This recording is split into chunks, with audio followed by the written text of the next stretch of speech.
नमस्कार, बहुत स्वागत है आपका। आप देख रहे हैं इंडिया टीवी। आपके साथ मैं हूं प्राची पाराशर। 5 राज्यों में चुनावी तारीखों का ऐलान हो गया है और इसी के साथ आप देख रहे हैं इंडिया टीवी पर ओपिनियन पोल। हम आपको बता रहे हैं बंगाल में क्या होगा, असम में क्या होगा, साथ ही केरला में क्या होगा, तमिलनाडु में क्या होगा, पुडुचेरी में क्या होगा। और सबसे पहले बात आइए अब असम की कर लेते हैं, जहां असम में हिमंता पूरी तरीके से मेहनत कर रहे हैं। तो कांग्रेस को उम्मीदें हैं कि गौरव गोगोई के नेतृत्व में इस बार कांग्रेस कुछ कमाल कर पाएगी, क्योंकि यहां से गांधी परिवार की साख भी दांव पर लगी हुई है। तो क्या कांग्रेस की संभावनाएं इस बार सफल होंगी या हिमंता इतना मजबूती के साथ चुनाव लड़ेंगे कि हिमंता तीसरी बार जीत की हैट्रिक लगा लेंगे? असम चुनाव पर मेट्राइज आईएनएस का ओपिनियन पोल आ गया है और उसके आंकड़े क्या हैं, आइए अब आपके सामने रखने का वक्त आ गया है, आपके सामने बताने का वक्त आ गया है कि असम में किसकी सरकार बन रही है। असम में बीजेपी जीत की हैट्रिक लगाएगी या नहीं लगाएगी? तो इस वक्त की बड़ी खबर आपको बता रहे हैं, असम में एनडीए एक बार फिर से सरकार बनाती हुई नजर आ रही है। असम में एनडीए के गठबंधन को 96 से 98 सीट मिलने का अनुमान लगाया गया है, जबकि कांग्रेस गठबंधन की बात करें तो 26 से 28 सीटों पर कांग्रेस गठबंधन जीत दर्ज कर सकती है और अन्य के खाते में 2 से 8 सीटें जा सकती हैं। तो हिमंता एक बार फिर से कमाल करते हुए नजर आ रहे हैं और जीत की हैट्रिक यहां बीजेपी लगाती हुई नजर आ रही है। अनुमान यह है ओपिनियन पोल का कि यहां एनडीए सरकार बना सकती है, तीसरी बार यहां एनडीए की सरकार होगी। तो आइए आंकड़े आपके सामने रख देते हैं। 126 सीटें असम की और आपको बताते हैं इस 126 सीट का ब्रेकअप क्या रह सकता है, कैसे कैसे सीटों का बंटवारा हो सकता है। तो हमारा ओपिनियन पोल यह बता रहा है कि बीजेपी 96 से 98 सीटें जीत सकती है, जबकि कांग्रेस गठबंधन की बात करें तो 26 से 28 सीटें यहां कांग्रेस जीत सकती है और अन्य के खाते में 2 से 8 सीटें जा सकती हैं। तो हिमंता क्लियर कट विक्ट्री की तरफ आगे बढ़ते हुए नजर आ रही हैं। अनुमान ओपिनियन पोल का यह बता रहा है कि जिस तरीके से हिमंता की नीति रही है और जितनी एग्रेसिवली पॉलिटिक्स हिमंता करते हैं, हिंदुत्व के फायरब्रांड चेहरा है, एक बार फिर से हिमंता कामयाब हो सकते हैं। 96 से 98 सीटें बीजेपी को मिल सकती हैं, जबकि कांग्रेस की बात करें, कांग्रेस को बड़ी उम्मीदें असम से इस वजह से हैं क्योंकि गौरव गोगोई की लीडरशिप में चुनाव लड़ा जाएगा। वायनाड से अगर, हालांकि वो तो हम असम की बात कर रहे हैं, केरला में तो खैर प्रियंका गांधी सांसद जरूर हैं, लेकिन असम में पूरी तरीके से गौरव गोगोई पर निर्भर है कांग्रेस और इसीलिए गौरव गोगोई का चेहरा सबके सामने रखा जा रहा है, लेकिन कुछ कमाल अभी तक नहीं कर पा रहे। 26 से 28 सीटें यहां जीत सकती है कांग्रेस और अन्य के खाते में 2 से 8 सीटें जा सकती हैं। अब इसके पीछे के फैक्टर क्या हैं वो हम आगे आपके सामने जरूर रखेंगे। वोट शेयर एक बार देख लीजिए, वोट शेयर से भी अनुमान आप लगाएंगे कि किसका वोट शेयर कितना बढ़ रहा है। तो अगर बीजेपी की बात करें तो 43 से 44% बीजेपी का वोट शेयर रह सकता है, ऐसा अनुमान ओपिनियन पोल लगा रहा है। जबकि कांग्रेस की बात करें तो 39 से 40% का वोट शेयर कांग्रेस का भी रह सकता है और अन्य के खाते में 18 से 20% का वोट शेयर जा सकता है। तो वोट शेयर में भी अच्छी खासी बढ़त भारतीय जनता पार्टी में देखने को मिल रही है। 43 से 44% का वोट शेयर रह सकता है भारतीय जनता पार्टी का और कांग्रेस की बात करें तो 39 से 40% का वोट शेयर कांग्रेस का रह सकता है, जबकि सीटों में काफी अंतर देखने को मिल रहा है। सीटें ये बता रही हैं कि 96 से 98 सीटें बीजेपी जीत सकती है, जबकि कांग्रेस के खाते में सिर्फ 26 से 28 सीटें ही जा सकती हैं। तो कोई उलटफेर नजर नहीं आ रहा है असम में। तीसरी बार बीजेपी जीत की हैट्रिक लगा रही है, ये अनुमान बता रहा है, हमारा अनुमान बता रहा है, ओपिनियन पोल ये बता रहा है कि हिमंता जिस तरीके की राजनीति करते हैं, गौरव गोगोई पर डायरेक्ट अटैक करते हैं, उनकी पत्नी का मुद्दा लेकर आए हिमंता, कहीं ना कहीं ये तमाम मुद्दे इस वक्त चल रहे हैं, तमाम जो फैक्टर्स हैं वो चल रहे हैं और हिमंता कमाल करते हुए और बीजेपी कमाल करते हुए नजर आ रही है। अब असम से तो एक खुशखबरी है जो फिलहाल एनडीए के खाते में जाती हुई नजर आ रही है। खास मेहमान हमारे साथ स्टूडियो में है तुहिन सिन्हा, भारतीय जनता पार्टी के प्रवक्ता हमें ज्वाइन कर चुके हैं। अजीत द्विवेदी जी हमारे साथ लगातार बने हुए हैं, देवेंद्र पाराशर हमारे साथ लगातार बने हुए हैं, राकेश शुक्ला जी हमारे साथ हैं और राजकुमार सिंह जी भी लगातार हमारे साथ बने हुए हैं। तो इन जी आप ही से शुरुआत करती हूँ। चलिए, असम में तो कम से कम आपके लिए खुशखबरी लेकर आया है असम का ये चुनाव, जो आपकी स्थिति वैसी बरकरार रहेगी, सीटों में आप थोड़ा सा इजाफा कर लेंगे और जीत की हैट्रिक लगाते हुए नजर आ रहे हैं। नमस्ते प्राची जी, सबको नमस्ते। असम में जीत ही नहीं, इतनी बड़ी इतनी भव्य जीत मिलने वाली है। आप 96 से 98 बता रही हैं एनडीए के लिए। मैं आपको दावे के साथ कह रहा हूं कि 104 105 सीटें आएंगी। कांग्रेस पूरी तरह निरस्त्र हो चुकी है वहां से।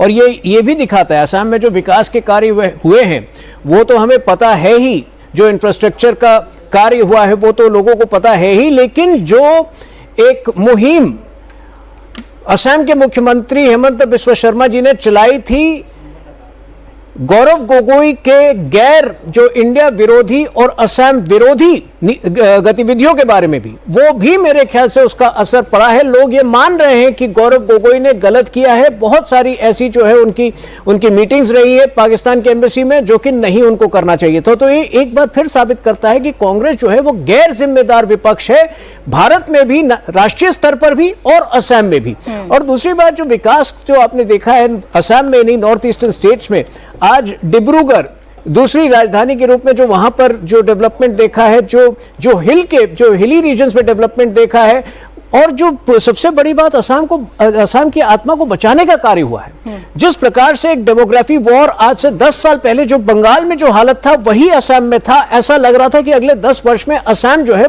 मुस्लिम बहुल राज्य बन जाएगा। उसको जो है सफलतापूर्वक हमने रोकने का काम किया है। अब कुछ क्रेडिट तो कम से कम हेमंता के डायलॉग्स को भी दे दीजिए, उनकी डायलॉगबाजी तो बहुत जरूरी होता है। डायलॉगबाजी की छवि को दे दीजिए, मियां मुसलमान वाले बयान को लेकर दे दीजिए। भाई कुछ क्रेडिट तो देंगे ना उन बयानों को भी। हर रोज में मतलब असम में चूंकि नहीं हो, वो रोज के बयान नहीं फॉलो करता हूं, लेकिन डायलॉगबाजी तो बहुत महत्वपूर्ण होता है राजनीति में। राहुल गांधी की जो डायलॉगबाजी है वो कांग्रेस का नुकसान करती है। अगर हेमंता बिस्वा शर्मा जी की डायलॉगबाजी बीजेपी का फायदा कर रही है, उद्धार कर रही है, तो ये तो अच्छी बात है। अभी से तो नफरती बयान भी विपक्ष बताकर आपके खिलाफ प्रचारित करने की कोशिश करता है। क्योंकि आप यहाँ विन विन सिचुएशन में हैं, तीसरी बार आपकी सरकार बन रही है, 96 से 98 का आंकड़ा आप इसी के इर्द गिर्द देख रहे हैं देवेंद्र, या जैसा तुहिन ने अभी दावा किया है थोड़ा और इजाफा इस पे भारतीय जनता पार्टी करेगी जैसे जैसे चुनाव नजदीक आएंगे? सबसे पहले प्राची, आप देखें कि चुनाव के तारीखों के ऐलान के बाद जब हेमंत बिस्वा शर्मा से उनका रिएक्शन पूछा गया तो उन्होंने जो स्टेटमेंट दिया, यह तो धर्मस्ततो जया, महाभारत का सूत्रवाक्य जिसमें ये कहा जाता है कि जहाँ धर्म होती है उसकी विजय होती है। उन्होंने अपने एक्सपोस्ट पे भी उस लाइन को डाला है। तो आप समझ सकते हैं कि उनकी लाइन क्या है, कितनी क्लियर लाइन है, अपनी कितनी क्लैरिटी के साथ इस इलेक्शन को लड़ रहे हैं। रह गई सीटों की बात के हिसाब से तो आप देखें तो 104 से 105 सीटें ऐसी हैं 126 में से जिस पर एनडीए अपनी पूरी ताकत लगा के लड़ेगा। उसमें अगर 90+ फिगर आ रहा है तो समझा जा सकता है कि अपने आप में बहुत बड़ी चीज़ है। और जो विनिंग कन्वर्जन रेट है वो बहुत हाई रखने की कोशिश है। बाकी सीटों पे क्योंकि मुस्लिम वोटर्स बहुत ज़्यादा हैं तो वहाँ पर एनडीए बहुत ताकत लगाने नहीं जा रहा है, बीजेपी बहुत ताकत लगाने नहीं जा रही है। हेमंत बिस्वा शर्मा की पॉलिटिक्स की सबसे खास बात है कि वो अच्छी तरह से जानते हैं कि कहाँ से मुझे वोट मिलना है और उसी जगह अपनी एनर्जी को वो यूटिलाइज करते हैं। और उस बात को वो छिपाते भी नहीं है, कोई हिपोक्रेसी नहीं है। वो आसानी से कहते हैं कि हाँ, वहाँ वोट मांगने क्यों जाऊँगा जो लोग मुझे वोट देते ही नहीं। डेवलपमेंट काम कराऊंगा, उनका जो काम मैं है वो सब कराऊंगा, लेकिन वोट मांगने में नहीं जाऊंगा क्योंकि मेरा समय बर्बाद होगा। ऐसे नेता कितने देश में होंगे, करता बहुत लोग है ये काम, लेकिन बोलता नहीं है। हेमंत बिस्वा शर्मा खुल के बोलते हैं और इस बार के इलेक्शन में भी पूरी तरह से कॉन्फिडेंस में नजर आ रहे हैं। और गौरव गोगोई पे तो जानबूझ के उन्होंने बहुत सारी चीज़ें रख के एक आरोप लगाया कि कांग्रेस पार्टी जिस चेहरे को सबसे बड़ा करके उनके सामने खड़ा करने की कोशिश कर रही है उसको सीधे ऐसे कटघरे में खड़ा किया जाए जिस पे वो सफाई देते देते उनका पूरा इलेक्शन बीत जाए। हालांकि बीजेपी नेताओं के लिहाज से प्राची एक चीज़ ज़रूर है कि एक सवाल ज़रूर है कि अगर गौरव गोगोई इस तरह से हैं, पाकिस्तान के साथ मिले हुए हैं, हेमंत बिस्वा शर्मा यानी कि असम की सरकार ने गृह मंत्रालय को इस बात को लेकर सूचित भी किया कि इस मामले की और जांच कराई जाए, फिर ऐसा कैसे हो रहा है कि पार्लियामेंट की जो एक कमेटी बनी जो कि फॉरेन में रीच आउट करेगी उसमें गौरव गोगोई को शामिल कर लिया गया। लेकिन ये सारी चीज़ें बहुत ज़्यादा चुनाव में चलनी नहीं है। चलना यही है कि हेमंत बिस्वा शर्मा क्या कहते हैं। और जिन बातों को आप कह रहे थे कि वो नफरती वाला बयान, निश्चित तौर पे उन सारे बयानों को लेकर बहुत सारे सवाल खड़े हुए, लेकिन असम के डेमोग्राफी वाले इशू के लिहाज से अगर आप देखें तो वो उनके लिए बड़ा मुफीद इस रूप में होते हैं कि वहाँ पर वो क्लियर करते हैं कि मैं असम के मुस्लिमों के खिलाफ नहीं हूँ, बांग्लादेश से जो घुसपैठिए आए हैं मैं उनके खिलाफ हूँ, उनके लिए मियां शब्द का इस्तेमाल करता हूं। देखिए, बीजेपी मजबूत है, हेमंता मजबूत है, ये तो साफ तौर पर दिख रहा है, इसके पीछे के फैक्टर्स भी साफ तौर पर दिख रहे हैं। लेकिन अगर अजीत जी कांग्रेस के लिहाज से इस चुनाव को समझने की कोशिश करें तो ये एक ऐसा राज्य है जहां कांग्रेस इस बार उम्मीद लगाकर बैठी थी। कांग्रेस को ऐसा लग रहा है कि भाई असम में हम कुछ कमाल कर सकते हैं, हेमंता को हिला सकते हैं, उनके लिए मुश्किलें पैदा कर सकते हैं। लेकिन अभी जो अनुमान है उसमें बहुत अच्छा तो कांग्रेस करती हुई नहीं दिख रही है। गौरव गोगोई के चेहरे को पूरी तरीके से प्रोजेक्ट करना, एक मजबूत लीडर को प्रोजेक्ट करना और उसके बावजूद भी कुछ हासिल ना कर पाना, कहां चूक हो रही है कांग्रेस से? देखिए, वो चूक से ज्यादा वो डेमोग्राफिक स्ट्रक्चर इस तरह का है और परिसीमन इस तरह से सीटों का हुआ है, जो अभी देवेंद्र जी जिन 104 105 सीटों की कह रहे थे और जहां पूरी ताकत लगा करके भारतीय जनता पार्टी लड़ेगी, इसके बावजूद और 100 सीटें कहने के, जैसे तुहिन जी कह रहे हैं कि 100 से ज्यादा सीटें जीतेंगे, या हम लोग इसी आंकड़े को माने 96-98, और वोट लगभग वोट में दोनों के 4% से ज्यादा का अंतर नहीं है, दोनों के वोट में 4% से ज्यादा का अंतर नहीं, 40% तक कांग्रेस भी पहुंच रही है। तो चूक हम तो नहीं कहेंगे, चूक मतलब एक वोट का वहां स्ट्रक्चर इस तरह का है कॉन्स्टिट्यूएंसी का, कि जिसकी वजह से ये 20, 22, 25 कॉन्स्टिट्यूएंसी में ही भारतीय कांग्रेस को इतने ज्यादा वोट आएंगे कि उसका परसेंटेज 40 हो जाएगा, लेकिन सीटें उतनी ही मिलेंगी, सीटें उसको नहीं बढ़ेंगी, उसका कैंडिडेट जीतेगा। जैसे एक लोकसभा सीट जो अभी हम लोग चर्चा कर रहे थे धुबरी, 10 लाख वोट से कांग्रेस जीती है, ऐसी ही असेंबली में भी होगा कि कांग्रेस कॉन्स्टिट्यूएंसी में 1-1 लाख वोट से जीत जाएगी, लेकिन वो वैसी सीटें 14-15 ही होंगी, 18 ही होंगी। ज्यादातर सीटों पर इस तरह का स्ट्रक्चर बन गया है, वो डेमोग्राफिक स्ट्रक्चर की वहां डिसएडवांटेज में है कांग्रेस पार्टी। तो ये एक डेमोग्राफिक स्ट्रक्चर की वजह से है।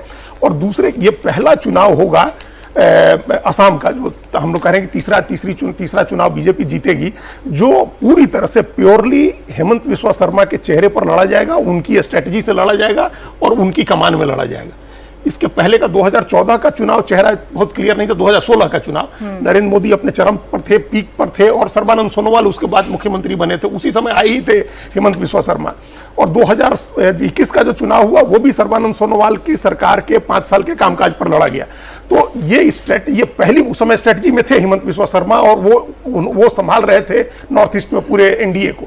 ये पहली दफा है जब पूरी स्ट्रेटजी उनके हाथ में है, कैंडिडेट सिलेक्शन से लेकर के चुनाव के मुद्दे तय करने से लेकर के वो पूरी स्ट्रेटजी वो बना रहे हैं, और अब उनके चेहरे पर उनकी कमान में चुनाव लड़ा जा रहा है, उनकी सरकार के 5 साल के कामकाज पर चुनाव लड़ा जा रहा है। और ये एक बड़ा फैक्टर है जो हमने डेमोग्राफिक फैक्टर कहा। उसके साथ साथ क्योंकि हम अभी 2-3 दिन असम में लगा करके बड़ा प्रिलिमिनरी वो था हमारा चुनाव को देखने समझने का, वहां जिस तरह के काम दिखे, हम पहले भी हम लोग असम जाते रहे हैं, जिस तरह का काम हुआ है, जितना डेवलपमेंट का काम हुआ है, और लोग जिस रूप में हेमंत बिस्वा शर्मा को याद, मतलब उनको उनके प्रति स्नेह दिखा रहे थे, उससे लगा कि ये नतीजा जो मैट्राइज के उसमें आप दिखा रही हैं, इसमें कोई ज्यादा चेंज नहीं हो सकता है, क्योंकि उनके कामकाज को लेकर के भी डेमोग्राफिक स्ट्रक्चर के अलावा ग्राउंड पर क्या देखा और क्या मिला, किन बातों की सबसे ज्यादा चर्चा है? मनोज सिंह जी मैट्राइज के डायरेक्टर हमारे साथ स्टूडियो में आ गए। बहुत स्वागत सर आपका। आप ही मुझे बताइए, ये ओपिनियन पोल में आपने क्या पाया, क्या फैक्टर्स हैं, क्या ऐसे काम हैं हिमंता की छवि को जो और ज्यादा मजबूत कर रहे हैं और तीसरी बार विक्ट्री की तरफ एनडीए बढ़ता हुआ नजर आ रहा है? देखिए, भारतीय जनता पार्टी के 2-3 ऐसे मुख्यमंत्री हैं जिनके ऊपर आप चुनाव लड़ सकते हैं, उसमें से एक हेमंता है।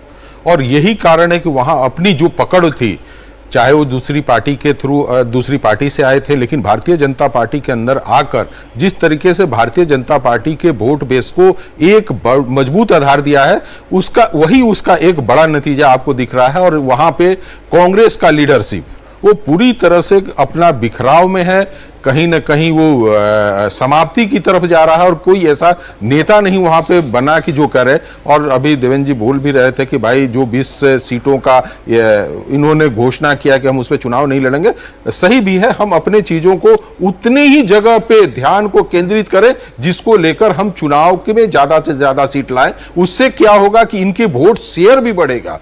चूंकि हम उतने सीटों पे खड़े होते हैं और मुझे वोट नहीं मिलता है, तो एक होता है कि आप इतनी सीटों पे लड़कर इतना वोट शेयर ले आए, तो ये कम जगहों पे चुनाव लड़कर वोट शेयर लाएंगे, तो आगे जाकर आपका पूरी सिस्टम को दर्शाता है कि आप किस तरीके से मजबूती से लड़ते हैं। और असम जो चुनाव था, जो पिछले 15 सालों तक जिस तरीके से असम गुजरा है, इनके आने के बाद, यदि बीजेपी का ही कहें, उनके पहले के मुख्यमंत्री का और हेमंता के बाद जो शांति वहां पर स्थापित हुई है, और जिस तरीके से लोगों ने अपने नेता के प्रति लगा विश्वास पैदा होने का कारण कि ये हमें सुरक्षा प्रदान कर सकते हैं, तो ये सब कारण थे कि वो नेताओं के बीच में, ये नेता अपने जनता के बीच में वो उपेक्षा को पूरा किया। देखिए, डेवलपमेंट सेकेंडरी होता है, लेकिन सबसे पहले होता है कि आप हमें सुरक्षा प्रदान कर रहे हैं कि नहीं।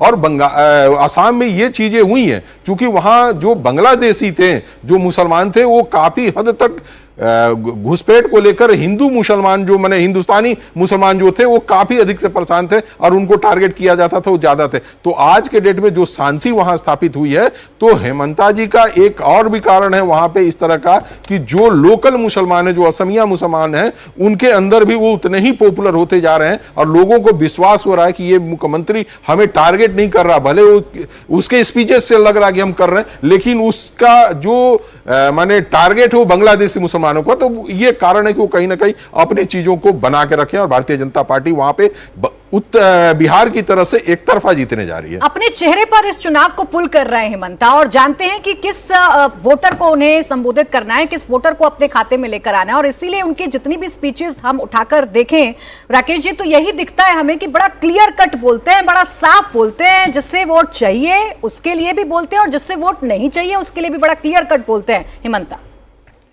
देखिए, हेमंता ने अपना पूरे नॉर्थ ईस्ट में एक अपनी छवि बनाई है, फायर ब्रांड नेता के रूप में वो स्थापित हो चुके हैं। अब वहाँ पे असम की यदि आप बात करें तो असम में जो सबसे बड़ी चुनौती है वो दो लोगों के सामने है। पहली चुनौती तो प्रियंका वाड्रा जी के सामने है और दूसरी चुनौती है गौरव जी के सामने। प्रियंका जी के प्रबंधन की चुनौती है। ये दूसरा चुनाव विधानसभा का होगा जहाँ प्रियंका जी प्रबंधन देख रही हैं। उत्तर प्रदेश में महासचिव के रूप में उन्होंने प्रबंधन देखा और 399 सीटों पे जमानत जब्त हो गई थी। अब जो आपने पोल दिखाया है, यदि वास्तव में ये परिणाम में बदलता है तो इसका मतलब ये हुआ कि असम के प्रबंधन में सबसे बड़ी हिस्सेदार प्रियंका वाड्रा जी का यहाँ भी कहीं ना कहीं प्रबंधन कमजोर है। दूसरा गौरव जी अपने पिताजी की तरह स्वीकार नहीं हो पा रहे हैं। और तीसरी बात यदि आप देखेंगे कि हेमंत जी की यदि आप बात करिए तो हेमंत बिश्व शर्मा पूरे असम में अपनी स्वीकार्यता बढ़ा चुके हैं और उसका देखें एक एक छोटी छोटी चीज़ों को वो देखते हैं। कहाँ उनको मियाँ और मुसलमान करना है ये उनको पता है और कहाँ जुबीन गर्ग जैसे सुप्रसिद्ध गायक के खत्म होने पर फ्रंट पे आके काम करना है ये भी उनको पता है। तो आप देखिए बारीक चीज़ों का प्रबंधन करके चलने वाला नेता कैसे सफल होता है ये पोल में दिख रहा है। यदि पोल वास्तव में पिछले चुनाव से आकलन किया जाए, पिछले चुनाव में 60 सीटें थी, 33% वोट था। इस बार के चुनाव में आप दिखा रहे हैं कि 100 के करीब पहुंच गए, 43% वोट है। तो यानी सत्ता में रहने के बाद भी 10% वोट इंक्रीज करना, सीटों को 30 सीटों को बढ़ाना कहीं ना कहीं ये दिखाता है कि हेमंत बिश्व शर्मा एक बहुत अच्छे नेता और बहुत अच्छे प्रबंधक हैं। लेकिन जो एक सवाल आपने किया ना कि यहाँ प्रियंका गांधी के मैनेजमेंट का भी टेस्ट होगा और गौरव गोगोई के चेहरे का भी टेस्ट होगा। केंद्र में तो बड़े मजबूत नजर आते हैं, सदन के अंदर जब सरकार के खिलाफ बोलना हो तो गौरव गोगोई पहले स्पीकर के तौर पर बोलते हैं। समीर जी, अपने राज्य में अगर वो मेहनत नहीं कर पा रहे हैं या अपने राज्य में वो जीत नहीं दिलवा पा रहे हैं कांग्रेस को, तो कहीं ना कहीं उनके चेहरे को लेकर भी प्रश्न खड़े होंगे और ये भी सवाल पूछे जाएंगे कि क्या जमीनी नेता के तौर पर गौरव गोगोई अभी भी अपनी पहचान नहीं बना पा रहे। निश्चित रूप से मुझे लगता है कि प्रियंका गांधी को मैं दोष नहीं दूंगा। देखिए, आप किसी को 2 महीने पहले प्रभारी बनाकर भेज दें और आपका संगठन नहीं है, वहाँ कोई नेता नहीं है, हेमंत बिश्व शर्मा से आपको चुनाव लड़ना है, तो प्रियंका गांधी तो बकरे के जो कहते हैं ना कि बकरे का बलि बना दिया, भेज दिया आपको ना। उत्तर प्रदेश में आपके पास संगठन था, वहाँ पर प्रियंका गांधी क्या कर लिया जाके। वैसे ही असम में प्रियंका गांधी या किसी और को भी भेज देते आप, राहुल गांधी खुद भी चले जाते तो कोई बहुत बड़ा परिवर्तन होता नहीं। भारतीय जनता पार्टी का जो संगठन वहाँ लगातार समय से काम कर रहा है, संघ वहाँ जिस तरीके से काम कर रहा है, हेमंता ने जिस तरीके से परफॉर्म किया है वहाँ पर, डबल इंजन की सरकार, केंद्र में मोदी जी की सरकार, प्रदेश में बीजेपी की सरकार ने मिलकर जिस तरीके से वहाँ पर काम किया और विपक्ष के रूप में जिस तरीके से आसाम के अंदर मुझे लगता है कि कांग्रेस फेल हुई है। अब हेमंत सांसद, गौरव गोगोई सांसद बन गए, सांसद के रूप में वो दिल्ली में रहे, उसके बाद में उनको अपने प्रदेश के अंदर भेजा है, उनको कोई बहुत ज़्यादा समय वहाँ मिला नहीं और आपका संगठन वहाँ पर है नहीं। राहुल गांधी कोई डिसीजन बहुत लंबे समय तक प्रदेश को लेकर लेते नहीं है, मल्लिकार्जुन खड़गे राहुल गांधी के ऊपर छोड़ देते हैं और मुझे लगता है कि राहुल गांधी ये इस बात को समझ नहीं पाते कि पार्टी के लिए एसेट कौन है और लायबिलिटी कौन है। जब हेमंत बिश्व शर्मा उनके पास मुख्यमंत्री बनने के लिए आए थे, बात करने के लिए मुख्यमंत्री बनाओ, उस समय राहुल गांधी को पहचान लेना था कि भाई आसाम में भविष्य किसका है, कौन नेता है हमारे पास।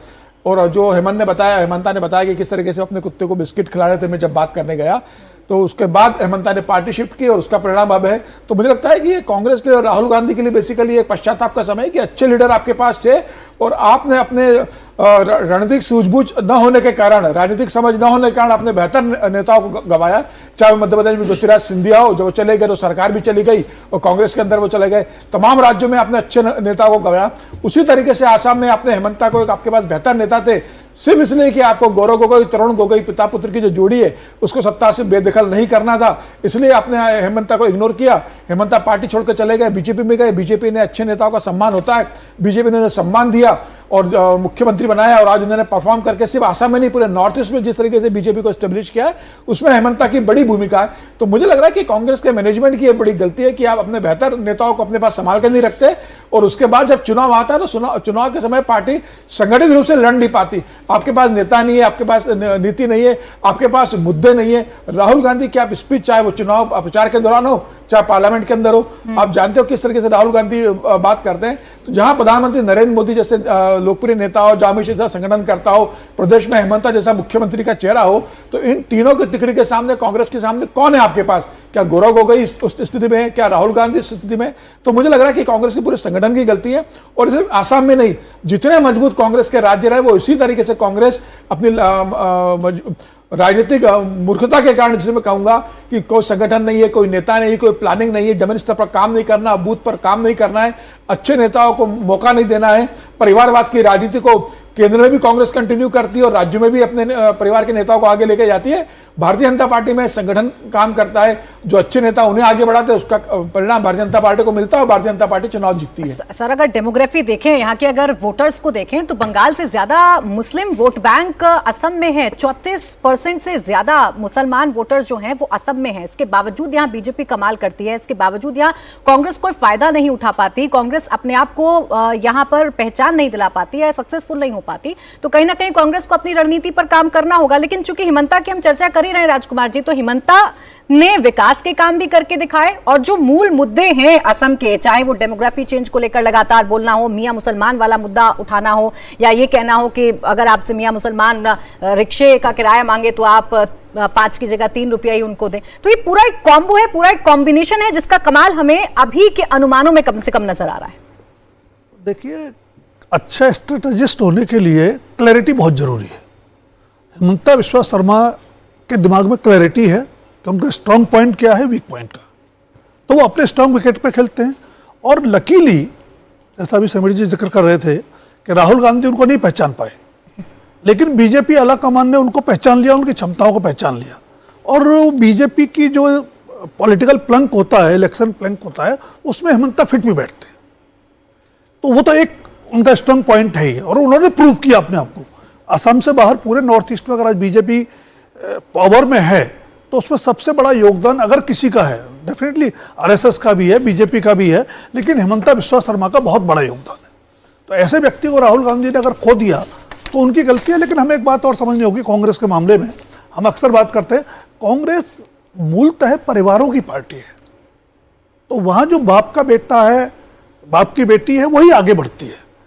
तो जो उस परंपरा से बाहर से नेता आते हैं उनको अपनी जगह बनाने में बड़ी मुश्किल होती है। अब जहाँ तक हिमंता बिस्वा शर्मा की बात है, बीजेपी के परफॉर्मेंस की बात है असम में, आप देखिए कि 2014 तक तो कांग्रेस सबसे लंबा समय तक असम में सत्ता में रही है। असम गण परिषद वाला पीरियड अगर छोड़ दें तो उन्हीं की सरकार रही, या कभी जनता पार्टी की सरकार बनी थी 77 के आसपास। उसके बावजूद अगर कांग्रेस इतनी वीक है कि उसके पास बूथ मैनेजमेंट नहीं है, संगठन नहीं है, और गौरव गोगोई के इर्द गिर्द पार्टी चलने को मजबूर है, जिसके चलते भूपेन बोरा समेत कई बड़े नेता पार्टी भी छोड़ गए, तो ये कहीं ना कहीं आला कमान की कमी मेरे को ज़्यादा नजर आती है। आला कमान को सीरियसली इंट्रोस्पेक्शन करना चाहिए कि क्यों एक स्टेट के बाद दूसरी स्टेट में उनकी ये गति हो रही है। जहाँ तक हिमंता का सवाल है, बीजेपी का सवाल है, हर पॉलिटिकल पार्टी है, हर लीडर अपने बेटरमेंट के लिए स्ट्रेटेजी बना के काम करता है, और जो स्ट्रेटेजी उनको सूट करती है, लगातार 2 चुनाव वो जीते हैं, उसी स्ट्रेटेजी पे आगे काम कर रहे हैं। और 2 कार्यकाल के बाद भी अगर कांग्रेस एंटी इनकम्बेंसी का फायदा उठा करके अपना वोट परसेंटेज नहीं बढ़ा सकती, सीटें जो अब बता रही है ऑलमोस्ट उतनी है, पिछली बार भी 26 थी, इस बार भी 28-30 के आसपास अब बता रही हैं, वो भी विद अलायंस अगर होंगी तो जाहिर है कांग्रेस के लिए चिंता की बात है। अब सर, कांग्रेस एक और राज्य से बड़ी उम्मीद लगाकर बैठी है, उस राज्य में भी देख लेते हैं कांग्रेस का क्या हाल होगा, कांग्रेस सफल हो पाएगी या नहीं हो पाएगी। केरल की बात कर लेते हैं। केरल चुनाव पर मेट्राइज आईएनएस का ओपिनियन पोल सामने आ गया है। केरल में एलडीएफ को 61 से 71 सीट मिलती हुई नजर आ रही है, ऐसा अनुमान लगाया जा रहा है इस ओपिनियन पोल में। और अगर यूडीएफ की बात करें तो 58 से 69 सीटें यहां यूडीएफ को मिलती हुई नजर आ रही है, अनुमान ये बता रहा है। जबकि अगर आप बीजेपी की बात करेंगे तो 2 सीटें यहां पर बीजेपी को मिल सकती हैं, ऐसा अनुमान बता रहा है। तो आइए एक बार ओपिनियन पोल जो है केरला का वो हम आपके सामने रख देते हैं। क्या कहता है ओपिनियन पोल केरला का, सीटें आपके सामने रख देते हैं। तो यहां पर भी ऐसा लग रहा है कि कोई परिवर्तन पिछली सरकार में होता हुआ नजर नहीं आ रहा है। एकमात्र ऐसा राज्य है जहां पर लेफ्ट की सरकार है, तो एक बार फिर से लेफ्ट की सरकार ही बन सकती है, ऐसा अनुमान जताया जा रहा है। ऐसा अनुमान इस ओपिनियन पोल में मिल रहा है। 61 से 71 सीटें एलडीएफ जीत सकता है, जबकि आप यूडीएफ की बात करें तो बहुत पीछे तो नहीं है, लेकिन 58 से 69 सीटों पर संतोष करना होगा यूडीएफ को। और बीजेपी जिसने काफी मेहनत केरला में की है बीते कई सालों से, वो बीजेपी 2 सीटें जीत सकती है, ऐसा अनुमान लगाया जा रहा है। तो केरल में अभी भी ये कहें कि बीजेपी के लिए ये टफ राज्य है तो ये जरूर कहना सही होगा, क्योंकि बीजेपी काफी मेहनत केरला में कर रही है, काफी कोशिशें केरला में कर रही है, लेकिन खाता बीजेपी का खुलेगा कम से कम। अभी ये अनुमान तो बता रहा है कि 2 सीटें बीजेपी को मिल सकती हैं, अन्य के खाते में एक भी सीट नहीं। अब आइए वोट शेयर भी आपके सामने रख देते हैं, इससे आपको सही अनुमान मिलेगा कि कौन सी पार्टी कितनी मजबूती के साथ लड़ रही है। एलडीएफ की बात करें तो 42 से 43% वोट शेयर रह सकता है। यूडीएफ और एलडीएफ में बहुत ज्यादा अंतर नहीं, 41 से 42% का जो वोट शेयर है वो यूडीएफ का रह सकता है। ये कांग्रेस का गठबंधन है। जबकि बीजेपी की बात करें तो बीजेपी का वोट शेयर यहां 12 से 13% रह सकता है। केरल में बहुत ज्यादा उम्मीदें कांग्रेस लेकर बैठी है। कांग्रेस को ऐसा लग रहा है कि केरल में इस बार यूडीएफ की सरकार बन सकती है। गांधी परिवार का वर्चस्व भी यहाँ है, वायनाड सीट भी यहाँ है, इसीलिए कांग्रेस को बड़ी उम्मीदें हैं। लेकिन फिलहाल ऐसा लग रहा है कि कांटे की टक्कर तो है एलडीएफ और यूडीएफ के बीच में, लेकिन एलडीएफ फिर से सरकार बना सकता है, एलडीएफ फिर से सत्ता में वापसी कर सकता है। और अगर ऐसा होगा तो ये हार की हैट्रिक होगी कांग्रेस के लिए। ऐसा होगा तो ये सबसे बड़ी हार होगी कांग्रेस के लिए, क्योंकि केसी वेणुगोपाल भी आते हैं यहां से और यहीं से शशि थरूर भी आते हैं। अगर ऐसा होगा तो बड़ा मुश्किल हो जाएगा, शशि थरूर यहां से आते हैं, ऐसा होगा तो बड़ा मुश्किल हो जाएगा कांग्रेस के लिए। तो कांग्रेस कोशिशें कर रही है, मार्जिन बहुत कम है दोनों के बीच में। आप ये कह सकते हैं कि दोनों के बीच में कांटे की टक्कर है, लेकिन देखना ये दिलचस्प है कि आज जैसे जैसे चुनाव नजदीक आएंगे वैसे वैसे मामला कितना बनता है, कितना बिगड़ता है। सबसे पहले मनोज जी आप ही बताइए, केरला में क्या स्थिति आपने पाई? कांग्रेस बड़ी कोशिश कर रही है कि यहां पर कम से कम सरकार बना ले, जो सूखा है सत्ता का वो कम से कम यहां पे पूरा कर ले, कुछ गुंजाइशें हैं अभी भी? आपने शशि थरूर और वेणुगोपाल जी का तो चर्चा कर लिया, लेकिन राहुल गांधी भी यही जोड़ लगाए थे और प्रियंका गांधी जी भी यही की थी। और आज के समय में भी यदि कहिए तो कांग्रेस का जो सबसे बड़ा लीडर है, जिसके ऊपर पे कांग्रेस पूरी तरह से अपनी राजनीति को लेकर चल रही है, वो लीडर भी वहीं से एमपी हैं। तो सबसे बड़ी समस्या यदि कोई है तो राहुल गांधी वहां के लिए हैं। और राहुल गांधी को बचाने के लिए जिस तरीके से वहां के लोकल लीडर का बिखरा हुआ है, आपस में जो झगड़े बढ़े हैं, कांग्रेस को वहां पे पीछे, चूंकि हम लोग बार बार कांग्रेस की लीडरशिप को लेकर चर्चा कर रहे थे, चाहे वो असम को लेकर चले, बंगाल को लेकर चले, चाहे जहां के भी लेकर चले, और वही समस्या कहीं ना कहीं यहां पे आ रही है। केरल में केरल की जनता जो वोटर है वो कम कांग्रेस को हरा रही है जितना कांग्रेस के नेता अपने पार्टी को हरा रहे हैं। उसमें साफ नजर आ रहा है कि इंडियन इनकम्बेंसी बनने के बाद सरकार के विरुद्ध भी, इसके बावजूद भी कांग्रेस सरकार बनाते हुए नजर नहीं आ रही है। वहां एक नेता दूसरे नेता को हराने के लिए पूरी तरह से लगा हुआ है और यह रिजल्ट में भी साफ दिखेगा। प्रजी अब देखिए, मुझे लगता है तोहिन जी जिस तरीके के अभी अनुमान है 12 से 13% आपका रह सकता है वोट शेयर और 2 सीटों से संतोष करना पड़ सकता है, यानी अभी मुश्किलें हैं, अभी आपको और इंतजार करना पड़ेगा। एक बात और बता दूं कि भारतीय जनता पार्टी जिस भी स्टेट में 10% से ऊपर वोट लेकर आई है, वो आगे उस चुनाव में नहीं, उस चुनाव के बाद उसके वोट प्रतिशत में एक अप्रत्याशित वृद्धि होती है। आप पूरे उसके हिस्ट्री को निकाल ले तो मुझे इस बार लगता है कि भारतीय जनता पार्टी 10% से ऊपर वोट लेकर आएगी। तो इस बार तो मैं नहीं कहूंगा, लेकिन अगले बार इसके लिए सोचना पड़ेगा कि कांग्रेस का एक सेकेंड जो रूप है वहां के जनता लेकर आएगी, वो कहीं बीजेपी ना हो। 5 साल इंतजार करना होगा सत्ता में आने के लिए भी, एक मजबूत विपक्ष की भूमिका में भी रहने। देखिए, केरला में हमारी लड़ाई इस वक्त जो है, प्राथमिक लड़ाई जो है वो वोट शेयर बढ़ाने की है। पिछली बार हमें कुछ 11.5% आए थे और इस बार हम उम्मीद कर रहे हैं कि 17 से 19% कम से कम आने चाहिए। दूसरी बात, केरल की जनता जो है वो दोनों पार्टियां, ये यूडीएफ और एलडीएफ की मिलीभगत, इनके दोहरेपन से परेशान है, त्रस्त है। तो आगे जो है वहां की जनता को भी पता है कि भारतीय जनता पार्टी में ही केरल का भविष्य है। तो इसीलिए एक बड़ा तबका जो ऑब्जर्व कर रहा है कि भविष्य बीजेपी, केरल का बीजेपी के साथ है, वो बीजेपी को वोट देगा। देखिए, गोल्ड स्मगलिंग केस में भी एक क्लासिक एग्जाम्पल है कि जहां दोनों अगर जो एलडीएफ की सरकार है उसने गोल्ड, उसकी देखरेख में गोल्ड स्मगलिंग केस हुआ तो कांग्रेस ने चुप्पी रख के उसको जो है उसको कवर अप करने का काम किया। तो ये सारी चीजें जो है, अब केरला स्टोरी को लेके दोनों पार्टियां भड़क जाती हैं, लेकिन जो एक रेडिकलाइजेशन वहां पे चल रहा है, जिस पर वहां के कोई भी एमपी, और वहां के तो राहुल गांधी भी एमपी रह चुके हैं, अब प्रियंका गांधी एमपी है, एक भी एमपी जो है कभी अपनी बात नहीं कहता वहां के ग्रोइंग रेडिकलाइजेशन पर। तो ये सारी चीजें जनता देख रही है, जनता को पता है कि भविष्य जो है वो अभी बीजेपी तो सिर्फ देख ही रही है, क्योंकि अभी लग नहीं रहा कि आपको बहुत ज्यादा फायदा बड़ा इजाफा होने वाला है। ठीक है, वोट प्रतिशत आपका बढ़ रहा है, लेकिन सीटों में आपको बहुत ज्यादा फायदा होगा, या आप एक मजबूत विपक्ष भी बन पाएंगे, कम से कम ऐसा तो नजर नहीं आ रहा है। मेरे सहयोगी भी हमारे साथ बने हुए हैं, उनके पास भी हम चलेंगे। टी राघवन हमारे साथ हैं और विजय लक्ष्मी भी हमारे साथ बनी हुई है। विजय लक्ष्मी, बड़ी उम्मीद केरला से कांग्रेस लगाकर बैठी है, लेकिन अनुमान ये कहता है कि इस बार कांग्रेस को फिर से हार का सामना करना पड़ेगा, और ऐसा होता है तो ये सबसे बड़ी हार होगी कांग्रेस के लिए।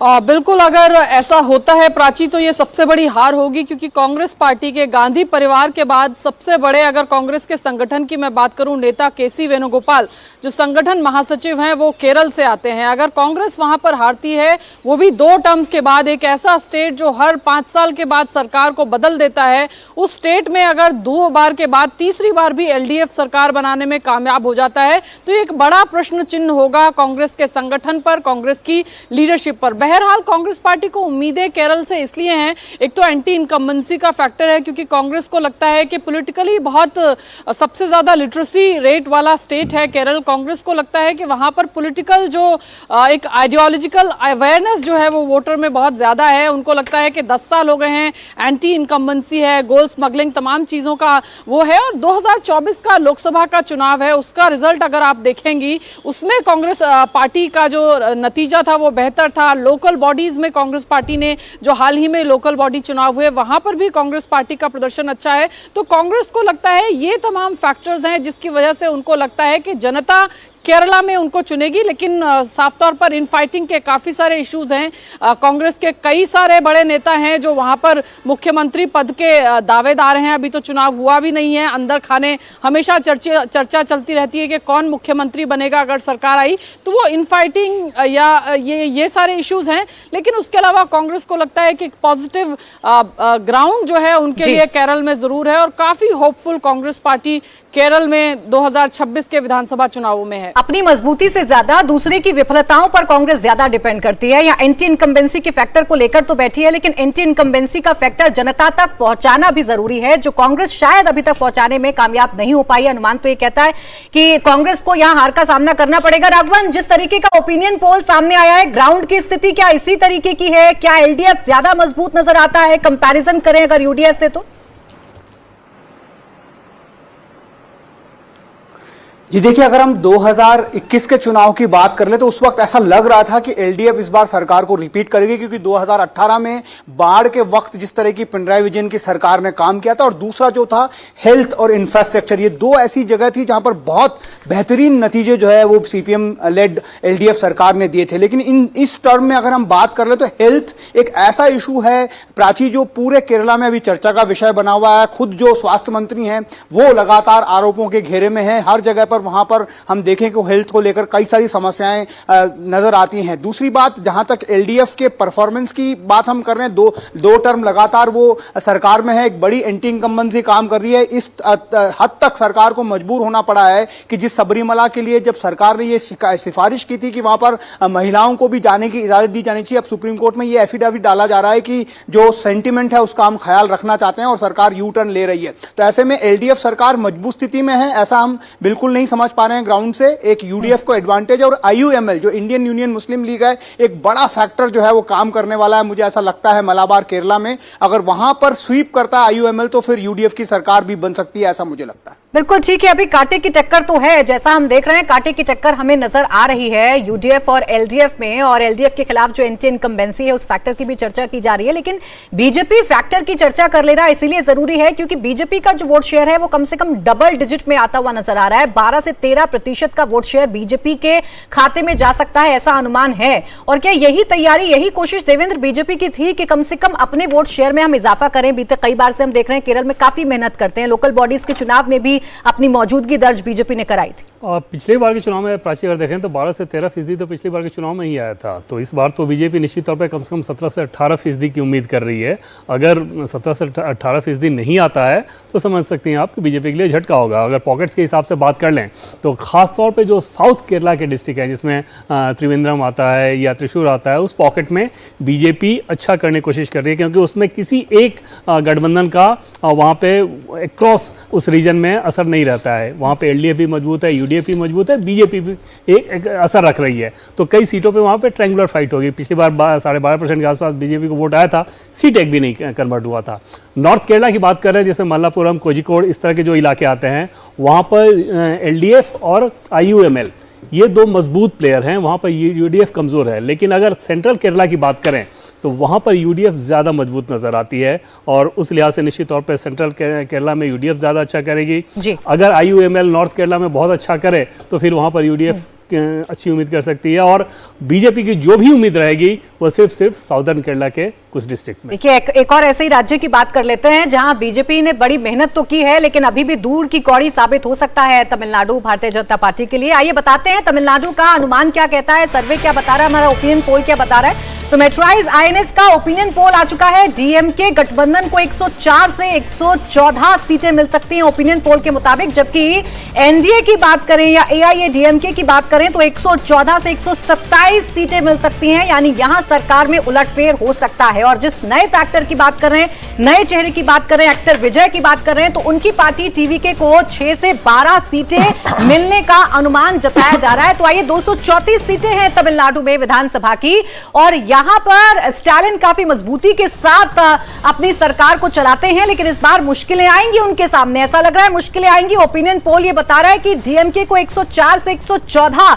सीटें मिलने का अनुमान है, जबकि एनडीए को बढ़त है, 114 से 127 सीटें एनडीए को मिल सकती हैं, यानी इस राज्य में उलटफेर हो सकता है, इस राज्य में एनडीए की सरकार बन सकती है, अनुमान ऐसा बता रहा है। जबकि आप एक्टर विजय की बात करें, बड़ी चर्चा इनकी हो रही है, बड़ी इनकी पॉपुलैरिटी की चर्चा हो रही है और तमिलनाडु का इतिहास ही रहा है कि जब जब कोई सितारा मैदान पर उतरता है तो जनता का भरपूर प्यार मिलता है। तो 6 से 12 सीटें मिल सकती हैं एक्टर विजय को, अन्य के खाते में 1 से 6 सीटें जा सकती हैं। अब आइए वोट शेयर भी आपके सामने रखते हैं जिससे आपको पता चलेगा कि कौन सी पार्टी कितनी मजबूती के साथ लड़ रही है। तो डीएमके का वोट शेयर 37 से 38% रह सकता है और एनडीए का वोट शेयर 39 से 40% रह सकता है, यानी कांटे की टक्कर यहां पर भी है, लेकिन एज एनडीए को मिलता हुआ नजर आ रहा है।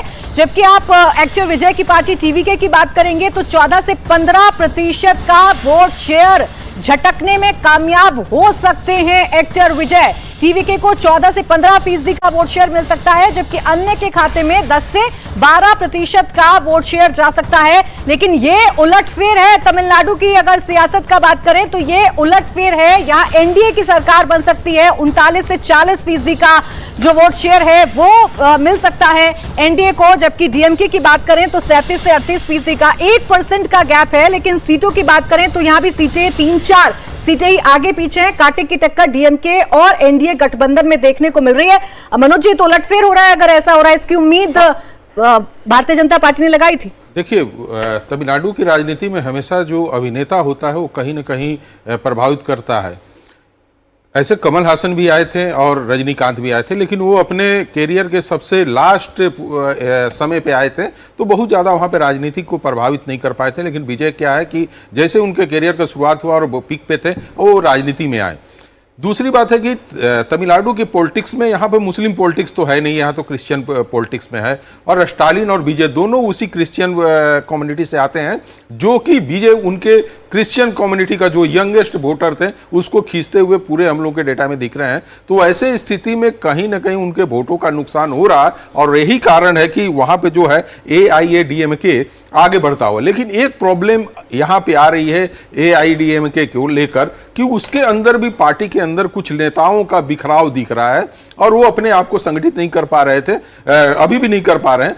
यदि इस बिखराव में और कोई बड़ा बिखराव होता है तो हो सकता है कि DMK आ जाए सत्ता में।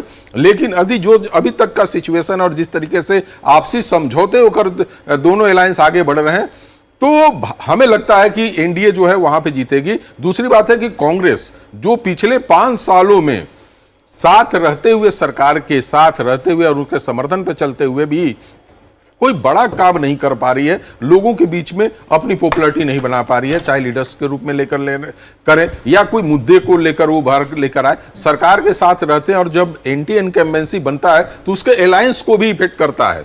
तो ये मेरा मानना है कि ये कांग्रेस को भी नुकसान करेगा जो स्टालिन को लेकर एंटी इनकम्बेंसी बना। तो यही कारण है कि इसमें और मुझे लगता है कि वहां पे NDA की सरकार अपनी बनेगी। ठीक है, मार्जिन बेशक दोनों के बारे में कहें तो बहुत कम है, कांटे की टक्कर देखने को मिल रही है, लेकिन अभी का अनुमान यही है कि AIADMK जो बीजेपी के साथ मिलकर गठबंधन बना है उसे फायदा होता हुआ नजर आ रहा है, यानी फायदेमंद साबित हुआ। देवेंद्र, अगर देखें बीजेपी का गठबंधन करना अगर सत्ता में वापसी होती है तो प्राची ये एक ही स्थिति में हो सकता है और ये इस लिहाज से नहीं हो सकता है कि AIADMK NDA गठबंधन बहुत मजबूत है, बल्कि इस लिहाज से कि एंटी इनकम्बेंसी फैक्टर इतना ज़्यादा उसका असर हो, करप्शन का मामला इतना ज़्यादा हो कि उसके चलते क्योंकि अल्टरनेट में यही दूसरा पक्ष है तो उस हिसाब से वोट मिल सकता है। अगर जोन वाइज हिसाब से समझें तो नॉर्थर्न तमिलनाडु की बात कर लें, कावेरी बेल्ट की बात कर लें, वहाँ पे DMK ऑलरेडी मजबूत है। पश्चिम तमिलनाडु वाले बेल्ट में AIADMK NDA गठबंधन मजबूत रहेगा। लेकिन सेंट्रल तमिलनाडु या चेन्नई की बात कर लें, रामेश्वर तूतीकोरिन की बात कर लें, ये सारे पॉकेट्स वैसे होंगे जहाँ पर AIADMK को बहुत अच्छा करना होगा और वो अच्छा करना मतलब कम से कम विजिबल उस रूप में नहीं है। उसके लिए ज़रूरी है कि जैसा कि शुरू में मैंने आपको कहा कि अगर ज़बरदस्त एंटी इनकम्बेंसी फैक्टर हो तो फिर वो DMK गवर्नमेंट की हार होगी, अन्यथा उनका पॉकेट्स ज़्यादा मजबूत नज़र आ रहा है। देखिए मजबूत अभी भी नजर आ रहे हैं। बेशक ओपिनियन पोल ये कह रहा है कि आप अच्छी स्थिति में हैं, लेकिन कांटे की टक्कर है, कुछ भी हो सकता है। तो इन जी जैसे जैसे चुनाव आगे बढ़ेगा वैसे वैसे मुश्किलें हो सकती हैं। बंगाल की ही तरह तमिलनाडु में भाजपा का संघर्ष राजनीतिक होने के साथ साथ सभ्यतागत सिविलाइजेशनल भी है, क्योंकि जिस तरह से स्टालिन पिछले 2-3 सालों में जो उन्होंने हरकतें की हैं, कई बार तो ऐसा लगा कि वो तमिलनाडु के मोहम्मद यूनिस हैं। तो दीपम विवाद पे जिस तरह से उन्होंने मद्रास हाई कोर्ट के जज पर ही इम्पीचमेंट नोटिस और उसके बाद NDA के घटक दलों ने समर्थन भी किया उनका, जो पूरे के पूरे UPA के घटक दलों ने उनका समर्थन भी किया, जो पूरे की पूरी UPA की गैर लोकतांत्रिक मानसिकता को दर्शाती है। दूसरी तरफ भ्रष्टाचार चरम पर है। जून 2024 में इल्लीगल लिकर के जरिए DMK का बहुत बड़ा कमाई जो है इल्लीगल लिकर के जरिए होता है। 200 लोग जो हैं जहरीले शराब को पीकर मर गए थे और जो असंवेदनशीलता राज्य सरकार ने दिखाई थी वो लोगों के जहन में आज भी ताज़ा है। लोगों को याद है किस प्रकार की असंवेदनशीलता सरकार ने दिखाई थी। तो मुझे लगता है कि जो हमारा अलायंस है वहाँ पर हम लगभग 20% सीटों पर ही जो लड़ रहे हैं, लेकिन ये हमारे लिए ज़्यादा ज़रूरी है कि DMK की सरकार वहाँ से हटे और तमिलनाडु की आत्मा सुरक्षित रहे। ऐसा तो नहीं अजीत जी कि TVK का आना, एक्टर विजय का मजबूत होना, अगर 14 से 15% का वोट शेयर वो लेकर जा रहे हैं, क्योंकि दोनों DMK और NDA के गठबंधन में बहुत ज्यादा अंतर है, नहीं 1-2% का अंतर है, ऐसा तो नहीं इनके आने से कहीं ना कहीं नुकसान हो रहा है DMK को? देखिए, अगर होगा जो नतीजे बता रहे हैं हम लोग ओपिनियन पोल में, अगर ऐसा होता है, ऐसे नतीजे आते हैं तो उसके 2 कारण स्पष्ट दिख रहे हैं। एक कारण तो है कि TVK का आना, पार्टी जो आई है विजय की, वो DMK का वोट इतना डैमेज कर दें कि वो बराबरी पर आ जाए, या जो अभी हम लोग एनीबॉडीज गेम देख रहे हैं वो स्थिति क्रिएट कर दें अगर उनको 13-14% वोट आ जाता है, जिसकी जो अभी हम लोग ओपिनियन पोल में दिखा रहे हैं। और दूसरा ये मामला है कि अगर भारतीय जनता पार्टी और अन्ना DMK, हालांकि खुल करके ई पलानीसामी जो हैं पूर्व मुख्यमंत्री, वो इस तरह की बात नहीं कर रहे हैं कि सनातन की बात, जिस तरह से जो चैलेंज के जो सभ्यतागत संघर्ष की बात कही तुहिन जी ने, वो इनके बीजेपी के जो पार्टनर हैं पलानीसामी वो नहीं कर रहे हैं। वो इसकी बात नहीं कर रहे हैं। तमिल अस्मिता में वो एकदम गेट अलोंग है स्टालिन के साथ, वो भी लगभग उसी लाइन पर हैं जिस लाइन पर स्टालिन रहते हैं। ये बीजेपी वहां मुद्दा बना रही है और भारतीय जनता पार्टी, जैसा उन्होंने कहा कि सिर्फ 20% सीटों पर लड़ रही है, मतलब 24-25 सीटों पर वहां लड़ेगी भारतीय जनता पार्टी। तो असली लड़ाई अन्ना डीएमके की है और दोनों एक ही एजेंडे पर लड़ेंगे। वो द्रविड़ अस्मिता जो है, तमिल अस्मिता है, वो दोनों का ही मेन गेम होगा, मेन पॉलिटिकल जो प्लांक है वो दोनों का वही होगा। उसमें अभी डीएमके के जो एमके स्टालिन है उनको थोड़ी बढ़त दिख रही है, थोड़ी क्या ज्यादा बढ़त दिख रही है, क्योंकि तमिल अस्मिता को लेकर के, तमिल सब नेशनलिज्म को लेकर के उन्होंने जो स्टैंड लिया है वो ज्यादा एग्रेसिव है, ज्यादा स्ट्रांग है और वो अपील करेगा वहां के लोगों को। जहां तक एंटी इनकम्बेंसी की बात है वो कुछ बहुत ज्यादा अभी वहां नहीं दिख रहा है, और अगर था भी तो उसको कम करने के लिए स्टालिन ने अभी कई काम किए। उन्होंने अभी महिलाओं के खाते में पैसे ट्रांसफर किए, बिल्कुल बिहार के मॉडल पर। उन्होंने इस तरह के कई फ्रीबीज की भी घोषणा की है जो वो बांट रहे हैं। और तीसरी बात, उनका जो अलायंस है 12 पार्टियों का, जो सेकुलर प्रोग्रेसिव अलायंस है, वो ज्यादा डाइवर्स है, एक ज्यादा रेनबो कोलिशन है, उसमें ज्यादा अलग अलग जातियों के नेता हैं। उनको सबसे ज्यादा लैग करते थे, जो हम पहले भी कह रहे थे, थेवर लैग करते थे। थेवर एक मुश्त वोट जाता था अन्ना डीएमके को, जो ताकत थी जयललिता की। इस बार वो थेवर वोट के लिए वो पूर्व मुख्यमंत्री वो पनीर सेल्वम को अपने साथ ले आए हैं, और पनीर सेल्वम बड़े नेता हैं। जब पिछले लोकसभा चुनाव में, पिछले 19 में जब एक सीट जीती थी अन्ना डीएमके, तब वो अन्ना डीएमके में थे और उन्हीं का बेटा जीता था। तो वो बड़े नेता हैं पनीर सेल्वम, अपने इलाके में वो अच्छी मजबूत पकड़ रखते हैं। और थेवर वोट का जो लैग करता था डीएमके, इस बार उसने उसका भी बंदोबस्त किया है।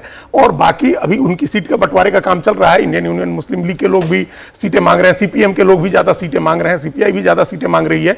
लेकिन हर तरह का बंदोबस्त इस बार स्टालिन की पार्टी ने किया हुआ है। तो एंटी इनकम्बेंसी को उन्होंने अपने फ्रीबीज से खत्म किया है। एक सोशल जो अलायंस उनको बनाना चाहिए था तमिलनाडु के हिसाब से, वो बनाया है। तमिल अस्मिता का जो मामला है और जो सब नेशनलिज्म का मामला है, देखिए आंध्र प्रदेश, पश्चिम बंगाल में क्या करेंगे राज्यपाल जाकर के आर.एन. रवि, ये हम नहीं जानते हैं कि किस मकसद से उनको भेजा गया है, वो जाकर के वहां क्या करेंगे। लेकिन अगर वो तमिलनाडु में थे तो एनडीए के प्रोस्पेक्ट को बहुत डैमेज कर रहे थे, चूंकि जो सब नेशनलिज्म था, तमिल अस्मिता थी, उस पर उनकी वजह से परेशानी हो रही थी, तो उनको हटाया गया। वहां से उनका हटना एनडीए बीजेपी को हो सकता है कि थोड़ा बहुत फायदा करे, लेकिन ऑलरेडी इतनी चीजें उसमें हो चुकी हैं उनके, जब जैसे वो तमिलनाडु का नाम ही बदलने चल पड़े थे। तो ये ऐसे तमाम मामलों पर एक तरह से जो एसपी है, सेकुलर प्रोग्रेसिव अलायंस है, वो हमको ज्यादा मजबूत दिख रहा है। ये अभी कंफर्टेबल स्टालिन ज्यादा नजर आ रहे हैं और वो अपनी जितनी एंटी इनकम्बेंसी है उसको कहीं ना कहीं ध्वस्त करने की कोशिश भी कर रहे हैं, योजनाएं भी चला रहे हैं, जनता के बीच में भी जा रहे हैं। समीर जी, आपको भी ऐसा ही लग रहा है कि डीएमके ज्यादा मजबूत है या कांटे की टक्कर हमें दोनों ही गठबंधनों में देखने को मिलेगी? नहीं, मुझे लगता है कि डीएमके वहाँ बहुत मजबूत है। मतलब ये जो अभी आ रहा है, मुझसे बिल्कुल सहमत नहीं हूँ। मतलब फिलहाल की स्थिति के अंदर मुझे लग रहा है कि डीएमके बहुत मजबूत है। न भारतीय जनता पार्टी इतनी मजबूत है वहाँ पर, न एआईएडीएमके इतनी मजबूत है कि वो इस स्टेज के अंदर। और एआईएडीएमके में जिस तरीके से टूट हुए, पलानीस्वामी और पन्नीर सेल्वम अलग हो गए, अब जयललिता की वाली पार्टी नहीं है। ये ठीक है कि 5 साल का एंटी इनकम्बेंसी होगा या बहुत ज्यादा करप्शन किया होगा या बहुत ज्यादा नाराजगी होगी, तो उसके बाद ही ऐसी स्थिति में आती है। फिलहाल एक जमीन स्तर पर नजर नहीं आ रहा कि एनडीए सरकार बनाने की स्टेज में आ जाए। या तो टीवी के जो है विजय की पार्टी वो कोई बहुत बड़ा डैमेज कर रही हो डीएमके को, ये देखना होगा। लेकिन फिलहाल मुझे लगता है कि फिलहाल अभी डीएमके की संभावना मुझे ज्यादा तमिलनाडु में नजर आ रही है। आपको भी क्या राकेश, अगर ये परिणाम आया तो पीयूष गोयल तो सबसे ज्यादा खुश हो गए। सब पीयूष गोयल जिस तरीके से वहां संगठन की जिम्मेदारी निभा रहे हैं, तो मुझे लगता है कि पीयूष गोयल तो समय ये देखेंगे, अगर पीयूष गोयल तो बहुत गदगद हो जाएंगे इस पर। भाई, ये उलटफेर होगा कि नहीं होगा राकेश? देखिए, मुझे तो दोनों राज्यों के आंकड़े स्वीकार करने में थोड़ा सा दिक्कत हो रही। केरल में राष्ट्रीय स्वयंसेवक संघ 2024 के लोकसभा चुनाव के बाद लगातार भारतीय जनता पार्टी के साथ सीरियन ईसाई और इजबा, इन दोनों वोटों को जोड़ने का प्रयास कर रहा। इस जो आपने एलडीएफ का दिखाया आंकड़ा, इसका मतलब ये हुआ कि जो 22% इजबा वोट जो लेफ्ट के साथ था वो नहीं टूट रहा। वो मुझे लग रहा है थोड़ा बहुत तो चेंज होगा। फिर नायर वोट जो पूरी तरह से कांग्रेस को छोड़ के भारतीय जनता पार्टी के साथ आ गया है, वो वोट इनके साथ बना रहे। इसीलिए पश्चिम बंगाल के राज्यपाल के रूप में सीबी आनंद बोस जी से इस्तीफा समय से पहले दिलवा के अब उनको, मुझे लगता है, केरल चुनाव में उतारा जाएगा। सीबी आनंद बोस का परिवार केरल में एक प्रभावशाली परिवार है। उनके पिताजी वहाँ स्वतंत्रता संग्राम सेनानी थे, वो वहाँ के बहुत प्रसिद्ध व्यक्ति हैं और वहाँ समाज के बीच में उनका संगठन काम कर रहा। तो केरल में आज की डेट में जो है, मुझे लगता है कि भारतीय जनता पार्टी के जो 13% वोट तो है ही है, क्या 2 से 3% वोट भी उसका इंक्रीज नहीं होगा। ईसाइयों के बीच में भी, जो संघ और ईसाई के बीच में जो दूरी थी, वो बहुत हद तक कम हो रही है। और उसका एक छोटा सा उदाहरण है कि वहाँ का एक चर्च का जो संगठन है, उसने हाल में एक स्टेटमेंट दिया था कि लव जिहाद और इस्लामी लोगों की तरफ से जो ईसाइयों की हत्या की गई नाइजीरिया में, उसको लेके चर्च ने स्टेटमेंट दिया। इसका मतलब है कि ईसाई वोट भी कहीं ना कहीं बट रहा है और इजवा वोट भी बट रहा है। ऐसे में लेफ्ट पार्टी कैसे वो करेगी? अब एक लास्ट में मैं सिर्फ तमिलनाडु का बोल दूं, तमिलनाडु में यदि विजय थलपति एनडीए के साथ आएंगे तो ये आंकड़ा होगा, यदि नहीं आएंगे तो ये आंकड़ा आना थोड़ा संभव नहीं लग रहा। ठीक है, केरल में आपको लग रहा है बीजेपी अपने वोट प्रतिशत में इजाफा करेगी। तमिलनाडु में जो ओपिनियन पोल कह रहा है उसमें अभी कांटे की टक्कर देखने को मिल रही है। अब जैसे जैसे चुनाव आगे बढ़ेगा वैसे वैसे तय हो पाएगा कि डीएमके मजबूत होता है